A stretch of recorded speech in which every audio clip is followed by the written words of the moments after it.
طب يا باشمهندس، هل كل انواع البيزنس بتختلف في الخطه التسويقيه، ولا يعني على حسب البيزنس بتاعك البلان هي اللي بتختلف؟ اكيد طبعا الماركتنج بلان بتختلف من بيزنس للتاني، وعايز اقولك انها ممكن تختلف في نفس نوع البيزنس. يعني مثلا اتنين مطعم، مطعم عنده تيك اواي وعنده دليفري، ومطعم تاني عنده تيك اواي ودليفري، وفي صاله في مطعم الناس تقدر تروح تاكل فيه. مم. الاتنين مطعم، بس الاتنين ليهم استراتيجي ماركتنج وبلان ماركتنج مختلفه تماما.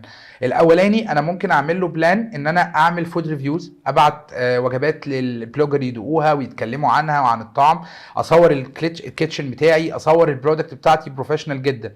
دي طريقه. طيب لو انا عندي صاله في المكان، انا لازم اصور الصاله بتاعتي، لازم اخد ريفيو من العملاء اللي بيجوا لي المكان عن نظافه المكان والسيرفيس والستاف وحاجات زي كده، عشان احنا كمصريين بنتعامل مع الاشياء بطريقه مختلفه عن اي حد في العالم. ده انا حقيقي. ممكن اكون رايح مطعم مش عشان اكل، عشان اتصور. مم. فممكن يكونوا شله رايحين مطعم عشان دي الخروجه بتاعتهم النهارده، لان المطعم ده عامل لي اصناف. الديكوريشن. بالظبط، او عامل لي كمان اصناف في المنيو بتناسب الصحاب والشله ان احنا نشير مع بعض فيها.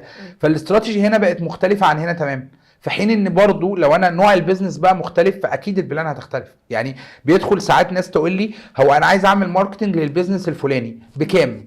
اه. ايه اللي انا هقوله لك؟ هو ايه اللي بكام؟ انت البادجت بتاعتك كام؟ طيب بلاش انت البادجت كام، انا هقول لك بادجت، بس انا هحتاج اعرف اسئله كتير قوي عشان بناء عليها اديك البلان اللي احنا هنعملها، وهديك بلان 1 وبلان 2 وبلان 3، وانت تقدر بالبادجت بتاعتك تختار الانسب ليك كمان.